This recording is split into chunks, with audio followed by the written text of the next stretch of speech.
أشرقت نفسي بنور من فؤادي حينما رددت يا رب العباد وانتشت روحي وصار الدمع يجري.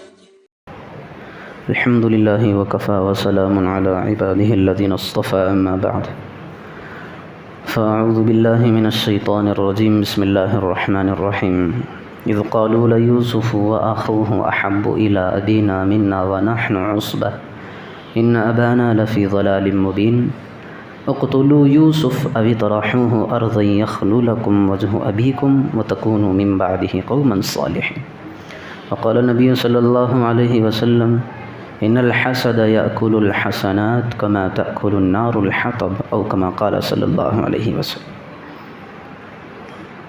میرے محترم دوستوں اور بھائیوں، دوستوں بزرگوں، آج جو آیت تلاوت کی گئی ہے یہ قرآن کریم کی سب سے عمدہ اور سب سے اہم بہترین سورے کی آیتیں ہیں. خدا اللہ رب ذوالجلال نے اس سورے کے بارے میں، اس واقعے کے بارے میں ارشاد فرمایا ہے نحن نقص علیک احسن القصص. اللہ خود فرما رہا ہے اے پیغمبر ہم آپ کو ایسے قصے بتائیں گے، نقص علیک احسن القصص، جو سب سے عمدہ اور بہترین ہے وہ قصے آپ کے سامنے رکھیں گے.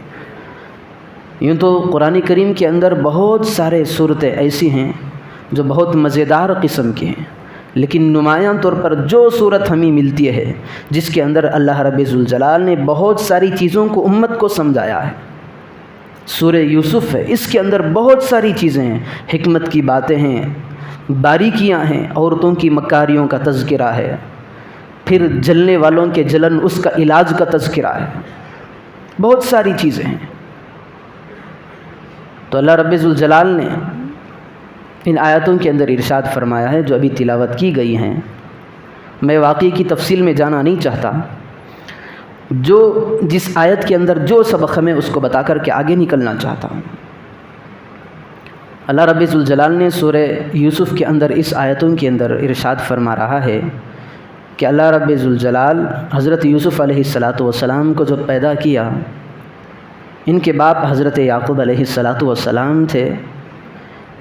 چونکہ ہر باپ کی نظر میں ایک بیٹے کی وقعت ہوتی ہے، یہ دین ہے اللہ کی طرف سے. دیکھیں اب گھر کے اندر 5 بیٹے ہوں یا 6 بیٹے ہوں، ہر ایک کو باپ کی محبت ایک سا نہیں ہوتی. ایک محبت ہے، دوسرا انصاف ہے. جب انصاف کی باری آتی ہے تو ہر ایک بیٹے کو انصاف کے ساتھ کام لینا چاہیے، لیکن محبت ہر ایک کے ساتھ ایک جیسی نہیں ہوتی. اللہ کے پیارے حبیب صلی اللہ علیہ وسلم کے بارے میں آتا ہے کہ اللہ کے رسول صلی اللہ علیہ وسلم کی جتنی بھی بیویاں تھیں ان میں سب سے زیادہ محبت اللہ کے رسول صلی اللہ علیہ وسلم کو حضرت عائشہ سے تھی. یہ اللہ کی دین ہے، کسی کی محبت کسی کے دل میں ڈالنا یہ اللہ کی بات ہے. بندہ چاہ کر کبھی اس کو چھوڑ نہیں سکتا، یہ اللہ کی دین ہے. محبت کسی ایک سے ہوتی ہے، لیکن جب بات انصاف کی آتی ہے تو ہر ایک کے ساتھ معاملہ ایک ہونا چاہیے. تو حضرت یعقوب علیہ السلام کے بارے میں آتا ہے کہ ان کے 12 بیٹے تھے. ایک حضرت یوسف علیہ السلام اور ان کے حقیقی بھائی حضرت بنیامین، پھر باقی کے جو اور دوسری بیوی سے حضرت یعقوب علیہ السلام کے 10 اولاد تھے. کل ملا کر کے 12 تھے، لیکن حضرت یعقوب علیہ السلام کی جو نظروں میں سب سے زیادہ چہیتے تھے وہ حضرت یوسف علیہ السلام تھے. حضرت یوسف اور ان کے حقیقی بھائی حضرت بنیامین علیہ السلام. اور جو دوسرے 10 بیٹے تھے، 10 بھائی تھے، انہوں نے دیکھا ارے یہ کیا ہو رہا ہے، کام ہمارا باپ جو لیتا ہے ہم سے لیتا ہے، مشکلات کی ضرورت پڑتی ہے تو مدد ہمارے سے لیتا ہے، بکریوں کو چرانے کی ذمہ داری ہماری، لکڑیوں کو لانے کی ذمہ داری ہماری، بھاری بھاری کام کو جب لگاتا ہے تو باپ ہم سے کام لیتا ہے. لیکن جب محبت کی باری آتی ہے تو ہمارا باپ یوسف اور اس کے بھائی کو چاہتا ہے. لَيُوسُفُ وَأَخُوهُ أَحَبُّ إِلَىٰ أَبِينَا مِنَّا وَنَحْنُ عُصْبَةٌ. ان کے دلوں کے اندر ایک حسد پیدا ہو گیا تھا، جلن آ گئی تھی. یہ باپ یوسف اور بنیامین کو چاہتا کیوں ہے؟ وَنَحْنُ عُصْبَةٌ، جب تو ہم طاقتور نوجوان ہیں. ساری گھر کی ذمہ داریاں ہمارے سر پہ. محبت کی جب بات آتی ہے تو یوسف اور اس کے بھائی کے حق میں ان ابانا لفی ضلال مبین، ہمارا باپ تو صریح غلطی پر ہے، کام ہم سے لے رہا ہے، محبتیں اس کو دے رہا ہے. اب جس بندے کے اندر حسد آ جاتا ہے نا، اللہ رب ذوالجلال کہتا ہے حسد کا نتیجہ یہ ہوتا ہے، ان کے بھائیوں نے مل کر کے مشورہ کیا، اقتلوا یوسف او اطرحوه ارضا یخل لکم وجہ ابیکم وتکونوا من بعدہ قوما صالحین. نہ رہے بانس نہ بجے بانس. یوسف رہا تو محبت اس کی طرف جائے گی، بنیامین رہا تو محبت اس کی طرف جائے گی، یوسف ہی کو ختم کر دیا جائے. کیا خیال ہے اس بارے میں؟ آپس میں سارے بھائی مل کر کے بیٹھ کر کے مشورہ کرتے ہیں، ایک بھائی کی رائے پہ سب سارے متفق ہو جاتے ہیں. یہ اصل وجہ تھی جو ان کا پروگرام بنا تھا کہ یوسف کو مار دیا جائے یا کسی دور جگہ پر، دور زمین پر اسے ڈال دیا جائے. اس کی وجہ کیا تھی؟ انہوں نے مشورہ کیوں کیا اس طرح کا؟ کیونکہ ان کے دلوں کے اندر حسد نے جنم لے لیا تھا. جب حسد کی بات آتی ہے تو یہ حسد ایسی چیز ہے جو جنت سے نکل کر آئی ہے. اللہ رب ذوالجلال نے جب حضرت آدم علیہ السلام کے پتلے کو تیار کیا، قلنا للملائکۃ اسجدوا لآدم فسجدوا الا ابلیس. اللہ کہتا ہے جب میں نے آدم کے پتلے کو تیار کیا تو میں نے فرشتوں سے کہا فرشتوں میرے آدم کے لیے سجدہ کرو. فسجد الملائکہ، سارے فرشتے سجدے میں گر گئے اللہ کے حکم کو مان کر، الا ابلیس، لیکن ابلیس اپنے سینے کو چوڑا کر کے یوں ہی کھڑا رہا.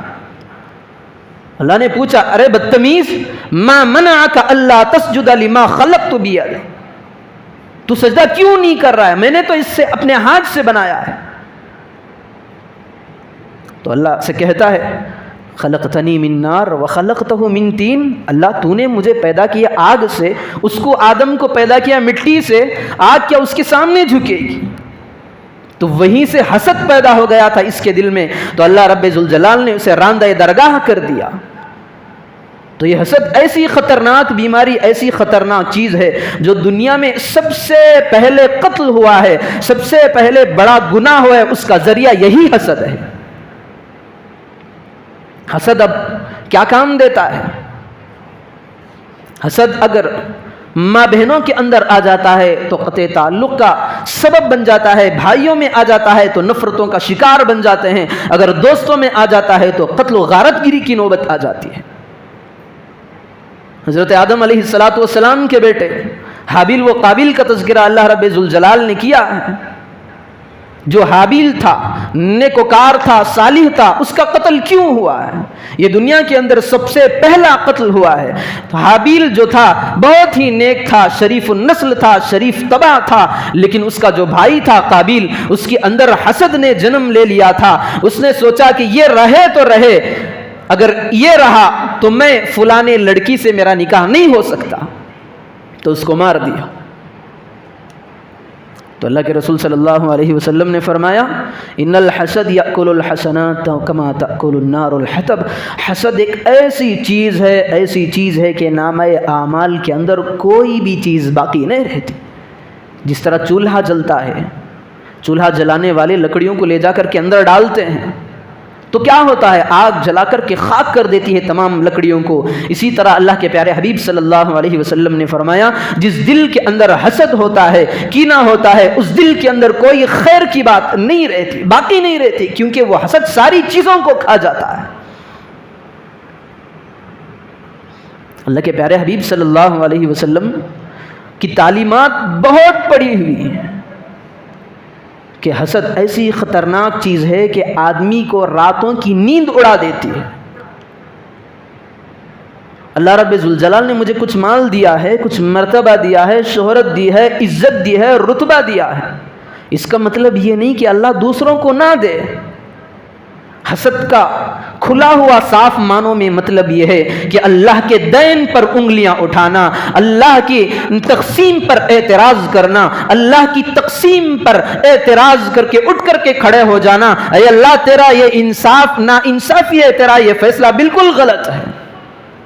ہم کون ہوتے ہیں اللہ کے فیصلے پر انگلیاں اٹھانے والے؟ اللہ رب ذوالجلال کہتا ہے میں نے تجھے شہرت دی ہے، عزت دی ہے، دولت دی ہے، مالداری دی ہے، دوسرے کو بھی میں ہی دے رہا ہوں.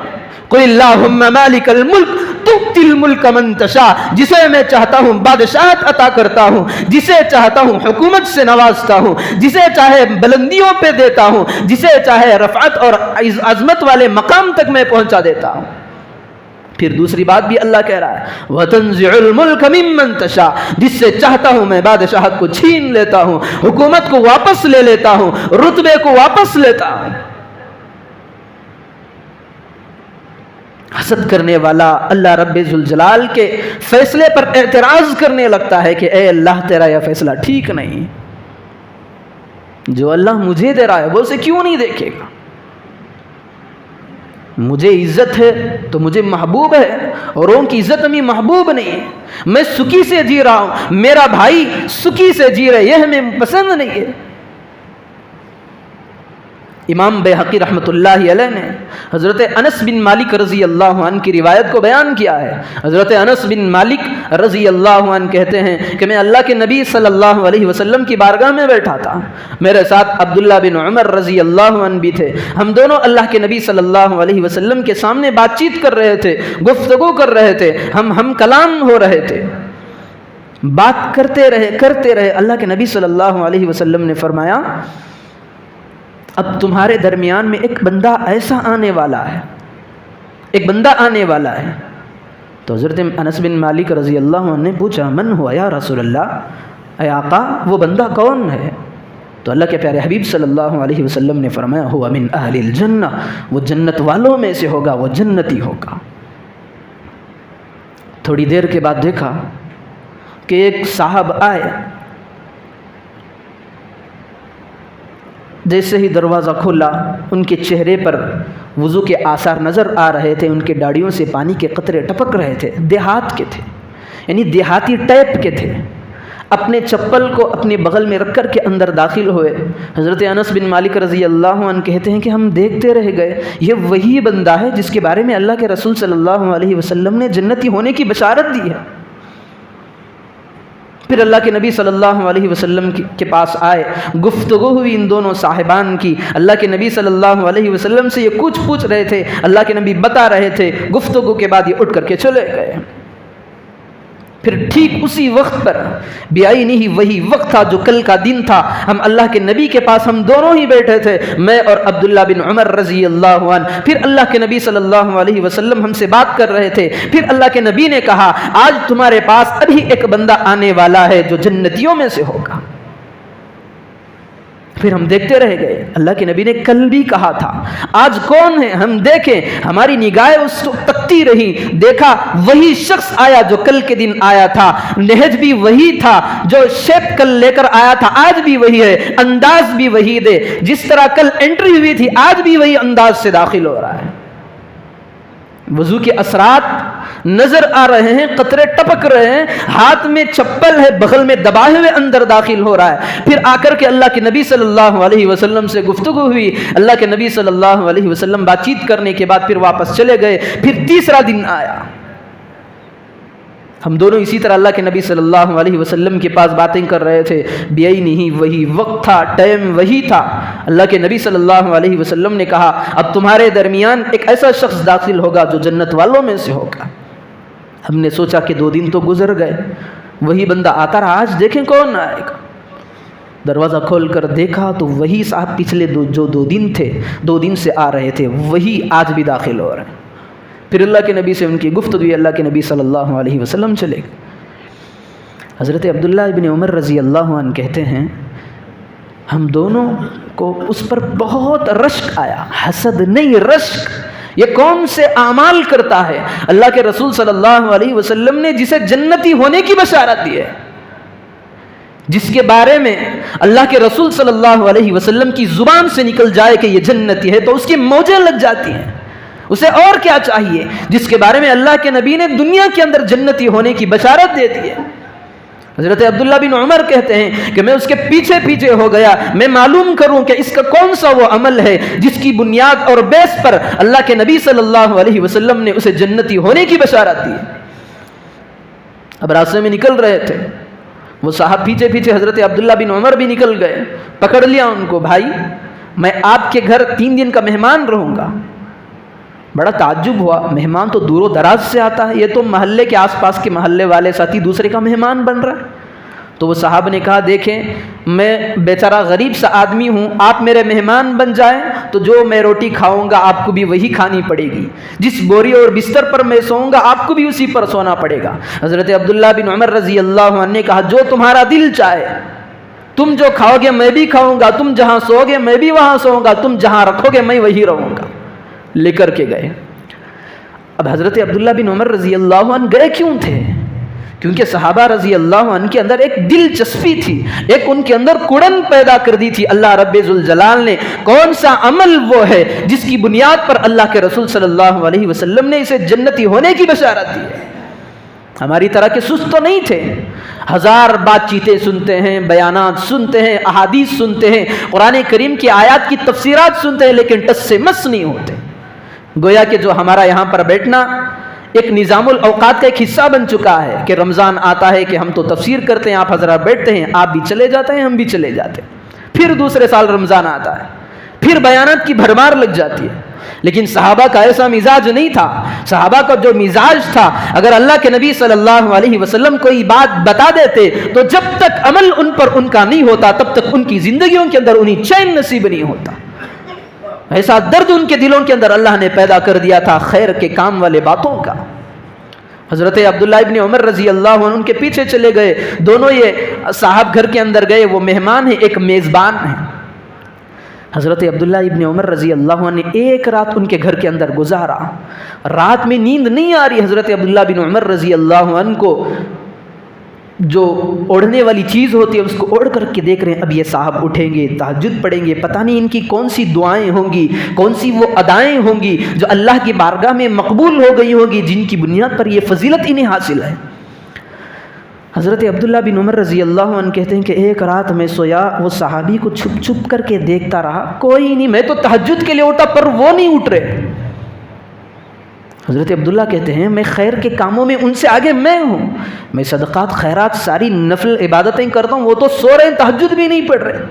چلو خیر ایک دن کی تو بات ہے، دوسرے دن دیکھوں گا۔ پھر جب دوسرا دن آیا تو حضرت عبداللہ بن عمر رضی اللہ عنہ پھر رات میں دیکھتے ہیں کہ آج یہ اٹھیں گے، کوئی عمل کریں گے جس کی بنیاد پر انہیں یہ فضیلت ملی ہے۔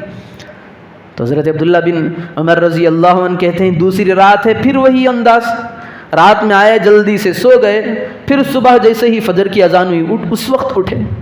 پھر جب تیسرا دن تھا، تیسرے دن میں بھی حضرت عبداللہ بن عمر رضی اللہ عنہ نے دیکھا آج میری یہاں ٹھہرنے کا آخری دن ہے، میں آج رات دیکھ لوں گا، فیصلہ آج ہی ہو جائے گا۔ پھر آج رات میں بھی دیکھا حضرت عبداللہ بن عمر رضی اللہ عنہ تہجد میں اٹھ رہے ہیں پر یہ نہیں اٹھ رہے۔ پھر جیسے ہی فجر کی اذان ہوئی تو یہ صاحب اٹھے۔ ان کے 3 دن ٹائم جو لیا تھا حضرت عبداللہ ابن عمر رضی اللہ عنہ ختم ہو گیا، لیکن یہ ڈھونڈ نہیں پائے کہ وہ کون سا عمل ہے جس کی بنیاد پر انہیں جنت کی بشارت ملی ہے۔ جب تیسرا دن ہوا، جانے کا وقت آ گیا تو حضرت عبداللہ بن عمر رضی اللہ عنہ نے ان صاحب کو پکڑ لیا کہ بھائی ٹھہر جا۔ حضرت عبداللہ بن عمر رضی اللہ عنہ نے کہا دراصل بات تو یہ ہے کہ آپ جو 3 دن آئے تھے اس وقت میں اللہ کے پیارے حبیب صلی اللہ علیہ وسلم نے 3 مرتبہ آپ کے لیے جنتی ہونے کی بشارت دی ہے، بتائیں مجھے وہ کون سا عمل ہے جس کی بنیاد پر دنیا میں رہتے ہوئے اللہ کے رسول صلی اللہ علیہ وسلم نے اپنی زبان مبارک سے تمہیں جنتی ہونے کی سرٹیفکیٹ دے دی۔ تو انہوں نے کہا میں آپ کی طرح تو نوافل کی پابندی نہیں کرتا، آپ کی طرح کار خیر کے اندر میں حصہ نہیں لیتا، جتنا اللہ رب ذوالجلال مجھے توفیق دیتا ہے اتنا کر لیتا ہوں، لیکن ایک چھوٹی سی بات ہے، جب میں رات میں سوتا ہوں، صبح میں جب اٹھتا ہوں تو میرا دل بالکل پانی کی طرح، آئینے کی طرح صاف و شفاف رہتا ہے، کسی کے بارے میں میرے دل کے اندر آج تک میں نے حسد کو پیدا ہی نہیں کی۔ آج تہجدیں ہماری عادتیں بن چکی ہیں، خیرات صدقات ہماری عادتیں بن گئی اور عبادتیں ہماری عادتیں بن گئی، لیکن ان عبادتوں کا کیا ہوگا جب ہمارے دلوں کے اندر ناپاک گندگی غلاظت والی چیز پیدا ہوگی؟ ذرا تصور کریں، صرف ایسا دل جس دل کے اندر حسد نہ ہو، ہماری عبادتیں نہ ہو تو کوئی بات نہیں، اللہ نوافل کی نہیں پوچھے گا، صرف اللہ کو ایسا دل چاہیے جو حسد سے پاک ہو، بغض سے پاک ہو، کینے سے پاک ہو۔ اللہ رب ذوالجلال کہتا ہے میرا ٹھکانہ بندوں کا دل ہے۔ ذرا تصور کرے اگر ہمارے دلوں کے اندر غلاظت پیدا ہوگی تو وہ رب ذوالجلال کیا ہمارے دلوں کی طرف متوجہ کرے گا؟ تو اللہ کے رسول صلی اللہ علیہ وسلم کی یہ بشارت جو ہے صرف ان صاحب کے لیے نہیں ہے، دنیا کے پیدا ہونے والا ہر اس شخص کے لیے ہے جس کا دل کینے اور حسد سے پاک ہوگا۔ تو دیکھیں آج دنیا میں جتنے بھی نفرتیں ہو رہے ہیں، جتنے بھی قتل و غارت گری ہو رہے ہیں، ساروں کا سبب یہی حسد ہے۔ حضرت آدم کے بیٹوں کے اندر لڑائی ہوئی، قتل ہوا، قابیل نے قتل کیا حابیل کا، یہ حسد کی وجہ سے تھا۔ حضرت یوسف علیہ السلام کے بھائیوں نے کنویں میں ڈالا، کیوں تھا؟ حسد کی بنیاد پر تھا۔ اگر محبت ہوتی تو پاس میں بٹھا لیتے، بوسو کنار کرتے، اسے پیشانی پہ بوسا دیتے، چونکہ یہ تو میرا بھائی ہے۔ لیکن کسی کو لے جا کر کے پھینک دینا، کسی کے خلاف قتل کی سازشیں کرنا، یہ کب ہوتا ہے؟ جب دل کے اندر حسد ہو تو یہ سب چیزیں آنے لگتی ہیں۔ تو اللہ کے رسول صلی اللہ علیہ وسلم کا فرمان بھی ہے، ان الحسد یأکل الحسنات کما تأکل النار الحطب۔ حسد کوئی بھی نیکی نام اعمال میں خالی نہیں چھوڑتا، ساری نیکیوں کو جلا کر کے ختم کر دیتا ہے۔ بندہ سوچتا ہے کہ یا اللہ میں نے دنیا کے اندر تیری اتنی عبادتیں لے کر آیا، وہ عبادتیں آج کہاں گئی؟ میرے نام اعمال سے مٹا دی گئی۔ تو اسے یاد دلایا جائے گا تیرے دل کے اندر فلاں کے خلاف حسد تھا، اس کا کاروبار بھی چل رہا تھا، تیرا بھی چل رہا تھا، میں نے تجھے بھی مقدر کی دے رکھی تھی، اسے بھی مقدر کی دے رکھی تھی، لیکن تیرا حسد جو تیرے دل کے اندر تو نے پیدا کر لیا تھا، یہ تیرے سارے نام اعمال کے اندر کی نیکیوں کو کھا کر کے ختم کر دیا گیا ہے۔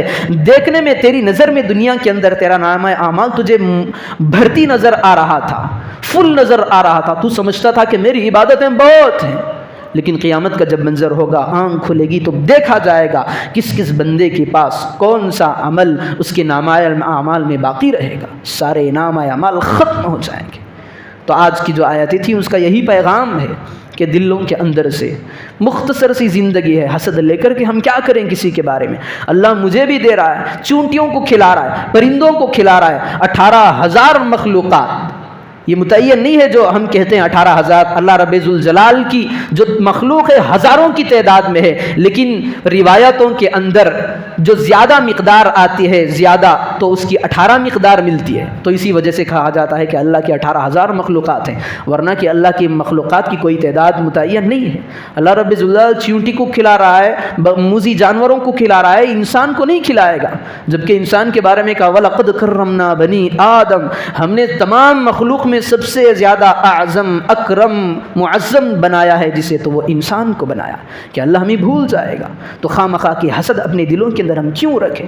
تو آج ہی یہ عہد کر لیں، اگر کسی کے بارے میں کسی کو جلن ہو، حسد ہو، تو یہ سوچ لیں کہ میں اللہ کے فیصلے پر راضی ہوں، اللہ مجھے دے یا نہ دے، میں تو اللہ رب ذوالجلال کا شکریہ ادا کرتا رہوں گا، لیکن فلاں بھائی کو اللہ رب ذوالجلال دے رہا ہے تو وہ اللہ کی دین ہے، وہ دے رہا ہے اللہ، تو ہمارا کیا جا رہا ہے؟ ہم بھی اللہ سے مانگ لے تو اللہ کے کوئی طاقت کے اندر کوئی کمی نہیں، اللہ کی دین میں کوئی کمی نہیں، اللہ رب ذوالجلال ہمیں بھی وہ چیزیں عنایت کر سکتا ہے۔ تو ان آیتوں اور احادیث کا پیغام یہی ہے کہ اپنے دلوں کو حسد سے، کینے سے، بغض سے پاک رکھیں۔ اللہ رب ذوالجلال ہم تمام کے دلوں کے اندر ایسی ناپاک اور گندگی چیزوں کو ختم فرمائے، سنی ہوئی باتوں پر عمل کی توفیق عطا فرمائے۔ الحمد للہ۔